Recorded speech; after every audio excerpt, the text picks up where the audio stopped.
Lord Russell, what is philosophy? Well, that's a very controversial question. I think no two philosophers will give you the same answer. My own view would be that philosophy consists of speculations about matters where exact knowledge is not yet possible. But that will only be my answer, not anybody else's. What's the difference between philosophy and science? Well, roughly you'd say science is what we know and philosophy is what we don't know. That's a simple definition. And for that reason, Christians are perpetually passing over from philosophy into science as knowledge advances. When something is established and discovered, it ceases to be philosophy and becomes science. Yes. And all sorts of questions that used to be labeled philosophy are no longer so labeled. What good is philosophy? I think philosophy has two uses, really. One of them is to keep alive speculation about things that are not yet amenable to scientific knowledge.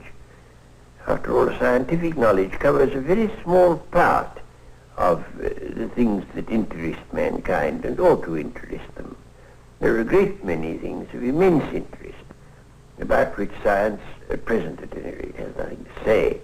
And I don't want people's imaginations to be limited and enclosed within what can be now known. And I think to enlarge your imaginative purview of the world into the hypothetical realm is one of the uses of philosophy. But there's another use which I think is equally important, which is to show that there are things we thought we knew and don't know. On the one hand, to keep us thinking about things that we may come to know, and on the other hand, to keep us modestly aware of how much that seemed like knowledge isn't knowledge. Could you give some illustrations of the sort of subjects which have been speculated about and then produce some material result later? Yes, it's quite easy to do so, especially from Greek philosophy. The Greeks invented a whole lot of hypotheses which turned out valuable later, but which in their day couldn't be tested. Take, for example, the atomic hypothesis. Democritus invented the atomic hypothesis that matter consists of little atoms. And after about 2,000 years, rather more than that, it turned out that this was the right scientific view. But in his day, it was merely a suggestion. But didn't Plato think that Democritus' theory about atoms was a lot of nonsense? Plato was horrified by him, said all his books ought to be burnt, because Plato didn't like science. He liked mathematics, but he didn't like anything else that was scientific. Now, in this way, philosophy, in a sense, becomes a kind of servant of science. Well, that's part of it. But, of course, it isn't only a servant of science, because there are a number of things that science can't deal with. All questions of values, for example. Science won't tell you what is good and what is bad.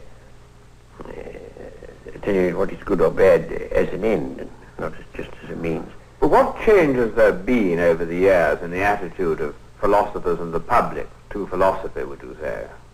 Well, that depends upon the school of philosophy that you're thinking of. In Plato and in Aristotle, both of them, the main thing was an attempt to understand the world. And that, I should say personally, is what philosophy ought to be doing. But then you come on to the Stoics, and their emphasis was mainly on morality. That you ought to be stoical, you ought to endure misfortunes patiently.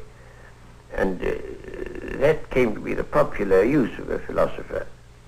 Would you say that Marx was a philosopher? Well, he was certainly in a sense a philosopher.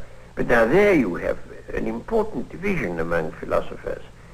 There are some philosophers who exist to uphold the status quo, and others who exist to upset it, and Marx, of course, belongs to the second lot. For my part, I should reject both those as being not the true business of a philosopher. And I should say the business of a philosopher is not to change the world, but to understand it, which is the exact opposite of what Marx said. What kind of a philosopher would you say you are? Well, the only label I've ever is logical atomist, but very keen on the label. I've rather avoided labels. What does that mean, a logical atomist? It means, in my mind, that the way to get at the nature of any subject matter you're looking at is analysis, and that you can analyze until you get to things that can't be analyzed any further.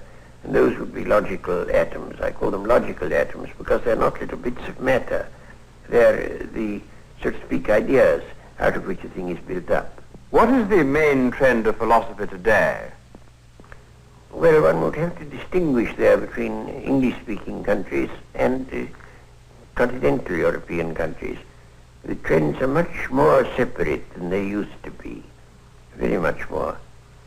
In English-speaking countries, and especially in England, there is a new philosophy which has arisen, I think, through the desire to find a separate field for philosophy. In what I was saying a moment ago, it would appear that philosophy is merely incomplete science, and there are people who don't like that view. They want to have science have a sphere, philosophy have a sphere to itself. That has led them into what you may call linguistic philosophy, that the important thing for the philosopher is not to answer questions, but to get the meaning of the questions quite clear. I can't myself agree to that view, but I could give an illustration. I was once bicycling to Winchester, and I lost my way, and I went to a village shop, and I said, can you tell me the shortest way to Winchester? And the man I asked called to a man in a back region whom I couldn't see. Gentleman wants to know the shortest way to Winchester. And the voice came back, Winchester? Aye. Way to Winchester? Aye. Shortest way? Aye. Don't know. And so I had to go on without getting an answer. Well, that is what Oxford philosophy thinks one should do. I mean, get the question right, never mind about the answer. Yes, it's somebody else's business to give the answer. How does this differ from the continental approach? The continental approach is, well, it's more full-blooded. I don't agree with it anymore, but in a sense it's much more full-blooded and much more like philosophies of earlier times. There are various kinds. There's the philosophy that comes from Kierkegaard, existentialism, and then there are philosophies designed to provide apologetics for traditional religion. There are various things of that sort. I don't think myself that there's anything very important in all that. What practical use is your sort of philosophy to a man who wants to know how to conduct himself? A great many people write to me saying they are now completely puzzled as to how they ought to conduct themselves because they've ceased to accept the traditional signposts to right action and don't know what others to adopt. And I think that the sort of philosophy I believe in is useful in this way, that it enables people to act with vigor when they're not absolutely certain that that is the right action. I think nobody should be certain of anything. If you're certain, you're certainly wrong, because nothing deserves certainty. And so one ought always to hold all one's beliefs with a certain element of doubt, and one ought to be able to act vigorously in spite of the doubt. After all, this is what a general does when he's planning a battle. He doesn't quite know what the enemy will do, but if he's a good general, he guesses right. If he's a bad general, he guesses wrong. But one has, in practical life, to act upon probabilities. And what I should look to philosophy to do to encourage people to act with vigor, without complete certainty. Yes, but now, how about this business, though, of making people so uncertain about things they'd sort of believed and had faith in? Doesn't that rather disturb them? Well, it does for a time, of course. And I think a certain amount of disturbance is an essential part of mental training. But if they have any knowledge of science, they get a ballast which enables them to avoid being completely upset by the doubts that they ought to feel. What do you think is the future of philosophy? I don't think philosophy can in the future have anything like the importance that it had either to the Greeks or in the Middle Ages. I think the rise of science inevitably diminishes the importance of philosophy. Well, would you summarize the value of philosophy? First, because, as I say, it keeps you realizing that there are very big and very important questions that science, at any rate at present, can't deal with, and that a scientific attitude by itself is not adequate.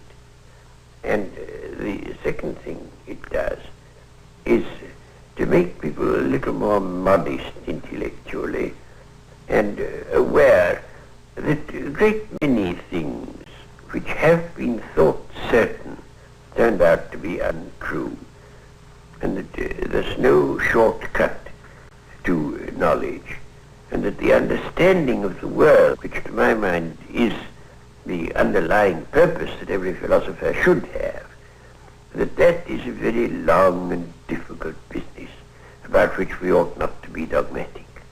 Thank you, Lord Russell.